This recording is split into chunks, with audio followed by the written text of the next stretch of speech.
Hello and welcome one and all to the Single Malt Review. It's almost December. It is very, very tortuously, upsettingly close to December, which means only one thing.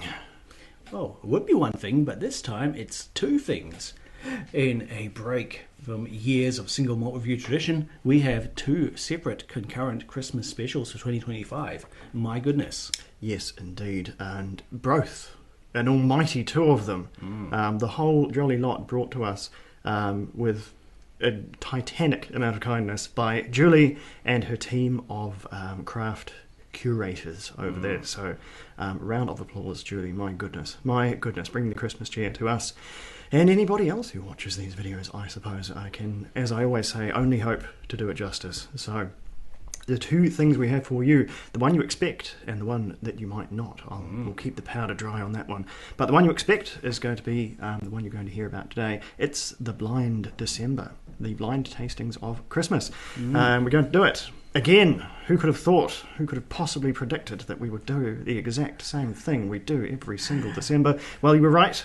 We're going to do it again, and now we're going to discuss the clues. Format for this year is a tad different from the past. We have 12 whiskies this time. Indeed we do. We have 13 Upsettingly, clues. 13 Yes. clues. One of these clues will mean nothing. Well, it'll mean something, Oh, but yeah. it will not correspond It'll to a mean whiskey. me going down all kinds of mental rabbit holes and making the wrong guess quite a lot, I think. Well, Okay. that's usually our theme. That's Yeah. our brand. So no problem. So Dave's going to take it from the top. We'll talk about the clues, and if you've got anything, if I'm organised in this, we are indeed still in November, which we really ought to be, unless I've been an extremely naughty producer. It's fine. It's still November. So fingers crossed on that one. You will have the chance in the comments to help us out, and if you've got any thoughts, any winners down there that some things we might have missed, or things we might have just been flat out wrong, you can say, "Oi, you mongos, get it right. This is the real answer right here." Or you can give us a wrong one. I don't know. Make it hard. It's all good. But if you've got something, chip it on in there in the comments. So from the top. Our very first clue, yo ho ho. Well, that's pretty clear. We're going to It's have got to be either rum. A Got to be cask, rum, right? Yeah. rum cast whiskey, or maybe Maybe a flat out rum. Yeah. Yep. If it is a flat out rum, I really hope that one is evident. Brandy has done me wrong in the past, and I'm still ashamed to The this South day. African brandy from last Christmas's spectacular. But Yeah, I will that was good. go out right here and say it. A rum is never going to fool me. I'm never in my lifetime. I will do something extremely. You can think of the punishment if I ever taste a rum and am foolish enough to call it a whiskey. That's a treacherous promise. Anyway. Well then, our second clue. I've lost my floor. I've Just lost in case my this is not floor. subtitled, its floor is FLOR, which I think is the raft of yeasts and other such things that grow on Fino sherry, right? It's a component of Fino sherry. It's almost a mechanical component of Fino sherry. It's part of its manufacture, and I don't think it really shows up anywhere else. So we'll assume that means Fino sherry wood. Yeah. But lost. I wonder, was something formerly saw some Fino sherry wood and now no longer does, or is it gone from sherry to Oloroso, which does not have a floor yeast? That's a bit of a sherry inception there. There's multiple layers we could be operating on, and I think that's going to be one that we may have already overthought it. That's Or, a bit of a treacherous one. Worst case scenario, perhaps some kind of a brandy that's distilled from Fino sherry, hence is lost Maybe, its floor. It's been maybe. distilled. So, who knows? If you Certainly not me. if you know what how many layers deep or shallow we are on that one, let us know in the comments. Clue the third is simple. It's one word. That word is ruby. Well, there's only one word that I know that comes after ruby in the world of drinks, and that's port. Yeah. So we're looking for a ruby port cask, ruby port finish, I suppose. Or a ruby red whiskey. Yeah, I'm hoping that's one of the easier whiskies to see Yeah. coming, because unless it's peated, and it still might be peated, port finishes I'm pretty good at picking. Ruby Good. port especially gives you this distinctly coppery colour. Yeah. More so than usual. Alrighty. No longer partial triple distilled. And I figured that one's... Well, it could refer to more than one, but I think it's probably Ben Rinnes. Yeah. Ben Rinnes is the prime suspect for that. Pre-2007, they were partially triple distilled. How does that partial third distillation work? I believe, because they used to do their own malting as well, and I'll bet it was tied up into that. It will mean these, because as you correctly point out, there is no such thing as actually partially triple distilled, but they would do some triple distilled runs and some regular ones, and that spirit would end up blended together. So it's partially a triple distilled. It's like how Springbank is 2.5 times distilled. You know, that makes sense. It's how completing Super Mario with 1.5 A presses. You know, that's the same sort of science. And some people will get that, and most people will not. But never mind. I don't apologise. Okay. Alrighty, on to our next clue: the North Island. Now, first impressions. This is referring to New Zealand's North Island, simply known as the North Island or Te Kao Maui, and there are a number of distilleries up there. It's a small number, so hopefully guessable. But I had a stroke of inspiration / madness and thought this could be referring to the northernmost island of Japan, so Hokkaido, home to some of Japan's great distilleries. If you're going to go down that hole, it could be Orkney as well, you know, the North Island of Scotland. So that way... I mean, there are 14,000 islands in Japan, but 4 big ones, and Hokkaido's far north of that group. So I think that's a good thought. I think it's also a cursed thought, because it blows the whole thing into a much wider arena. I was happy to leave it as the North Island of New Zealand, but no, that would be not doing our due diligence on that one. So never mind. We will see what shakes out there. Next we have Loch Lomond Group, which I think only last year's blind tastings brought to light just how Leviathan the Loch Lomond Group is, and just how many options there are knocking around in there. So I'm not sure that's going to save us. Knowing that represents a great many whiskies is not necessarily salvation. That's just knowing how hard the task is. So I'm still reasonably confident I could maybe guess a Loch Lomond, an actual Loch Lomond, but as I said, as we discovered, it might not be Loch Lomond at all. It could be one of an oodle of whiskies. So we'll just have to see about that one. Fingers crossed. Our next clue takes us on the 3 distillery pathway. Now, this one took a modicum of internet research. The 3 distillery pathway is a relatively new hiking / walking / biking trail, which takes you past Laphroaig, Lagavulin and Ardbeg. So handy. This sounds like fun. Sounds like a hell of a day out, actually. It's the next time I'm on Isla Part that's the hard one, but one day. But still, that narrows it down nicely. It does. Well, that's a double hitter there, because one, we'll when that whiskey rolls up, hopefully we'll know, because we'll know when we're in Isla. We can confidently say at least that much. And so when we're in Isla, we can then narrow that field down to those 3 distilleries. Laphroaig and Ardbeg especially should hopefully stand out. Yeah, well, they're all Laphroaig, Ardbeg. It would be the Laphroaig Ardbeg that would get me. Lagavulin's pretty easy to pick, unless it's an odd one. But anyway, I think that'll be easier than not. Sticking with the theme of islands, which are nice places to visit, we have Sicily. So this clue is telling me, probably a Sicilian wine cask, which I'm thinking Marsala.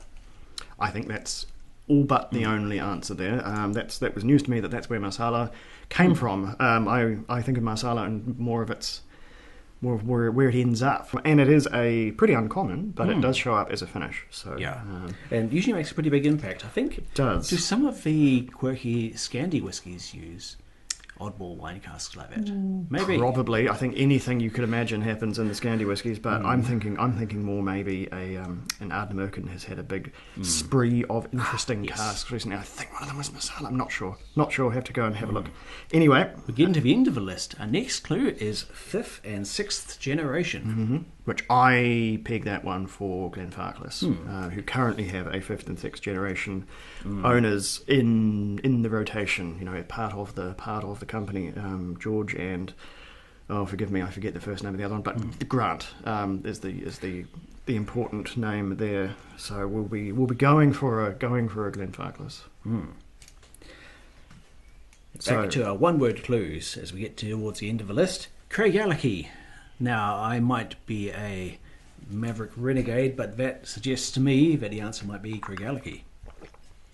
That is my utmost hope, because if it is not, then I'll be double diddled because someone else, some other distillery from Craigellachie, or some I don't know, single Texan malt that's matured in an ex-Craigellachie whiskey cask, and 12 people in the world have ever tasted it.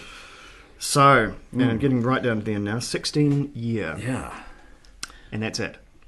So we'll assume, because there's a lot of 16-year-old whiskies out there, but only a few notable ones. Yeah. And only one really mega notable one, and that is, of course, Lagavulin. But I believe Craigellachie comes out as a 16. There are quite a few. Sort of a classic 16. Mortlach, Glenfarclas, so many have done a 16-year-old release. And we've currently available. We've enthused such that someone locally might have gone out and bought a bottle, and it might have come back to us.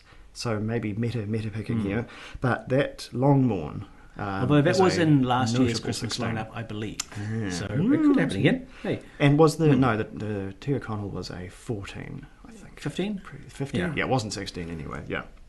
So if Lagavulin, then great. If not, then probably wrong. But we'll see. We'll see how we go. All right, and finally... Not quite final. Oh, no, there's one more. The penultimate.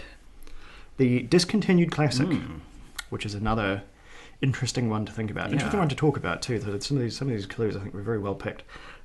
Just content explosions. Some of these clues. So Discontinued Classic. That's a pretty groaning shelf of whiskey these days. When I think of Discontinued Classic, I'm probably thinking too far back. I'm probably not current enough because I think like the Laddie 10, a whiskey that everybody loved, was presumably super successful, and then the holding company was just like, nope, it's too good. Take it away from the people. Yeah. Presumably, so we can sell older whiskey for a higher price. But I'm sure other beloved whiskies have been discontinued recently. But because I'm and you are as well such an inveterate whiskey tourist, I almost never buy anything twice, and I'm usually hunting around the independent bottlers. So if I shopped from the normal shelves a bit more often, I'd be a bit more exposed to if something got yanked recently that people really like. Looking at the clue a bit less literally, I'm thinking of things like, say, the Glendronach, was it Parliament, which used to be seriously top dressed with some ancient whiskey before reverting down to closer to its actual age statement. Well, that was the whole Glendronach range for a bit there. Parliament was just the last one to catch up, being one of the oldest ones they had. So yeah, we'll hopefully that something comes to mind at the time. And now finally, for real this time, we have mill. And for me, much like there's only one word that can come after ruby, there's only one word that can come after mill, or rather before it in this case, in the world of whiskey, and that's daft. So we'll be either looking for a daft mill or simply looking daft, I guess. Will be the two options there. Could also be another distillery that's famous for its water mill or windmill. Maybe Daft Mill just seems too specific, but we'll see. We will see. Waterford use a water wheel in their that came up last year. That was Deanston. Waterford, I don't think so. I don't know much about Waterford. That's not my area of expertise, and that is the clues. Yeah, we have a baker's dozen of clues for an actual dozen of whiskies. Yes, if I've been organised, I will pop those up on the screen, and I will do so again in their summarised form. So get in there, and if you've got any thoughts or any warnings, if you think we're wrong, then pull us up on it now, because you'll have probably a scant few days to reach us before we start really cracking on with these blind tastings, and suddenly we are outside of your ability to help us, because once we've already tasted them and they're just sitting on my computer, then sadly it's a case of I have information, but I'm trying to do I have no mouth but cannot scream thing, but it's just not coming together. So never mind. It'll come to me later. But yes, at a certain point, we are existing in the future, and your comments can no longer help us in the present. In an ideal world, we'll film one of these each day and upload it that same day, but it's never ever going to happen. I'm telling you right now, never. So batch filming is the way to go. Unless Dave wants to move in for December, and neither of us really want to do that for the sake of putting a video up. So no. Right, thank you for sticking with us. That ended up kind of a long one there. I can see a naughty 15 on the dial, but not to worry, we've got plenty of tape. So, join us in a few days when December begins in earnest. Do your Christmas shopping now, and so on and so forth, is what they say. And we will be back with that one. Oof, I felt pretty good going into that one. Now I feel a bit intimidated. We will just have to see how we go. Slanger, we will be right back.